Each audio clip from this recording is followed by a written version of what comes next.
I discovered things about myself which were certainly quite astounding, to say the least. I think the thing I missed most was children. Not women, despite having had quite a reputation outside, but rather children. And I remember the first time all of us heard children's voices in the quarry. It was as though we had suddenly been struck by lightning, all of us. We all stood dead still. And everyone was waiting for the moment when we would glimpse that child. And of course it wasn't allowed.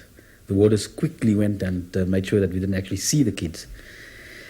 But that reminded me that just that lone voice, those lone voices, that one single occasion, the one occasion in 10 years that I actually heard the voice of a child.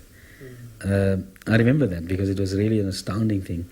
When you suddenly realize just how much you were missing, the emotional deprivation that we were all subjected to. The fact that you got to love other men in ways that previously you never have thought possible. It wasn't just ordinary friendship, but a need for one another's company, a need to communicate, even to feel one another sometimes, so on. I remember the warmth that somebody, putting his hand on you would communicate, the sense of support and solidarity that was inherent in that gesture. I think those things, and the naturalness of it. Outside one was always straitjacketed by convention.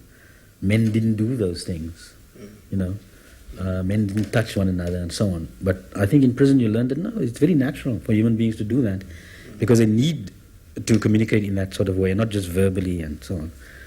Now those things one had to discover about oneself, and it was a liberation. It was a process of liberating yourself from a convention, an outmoded, reactionary convention, in fact, which you had to go to prison to learn.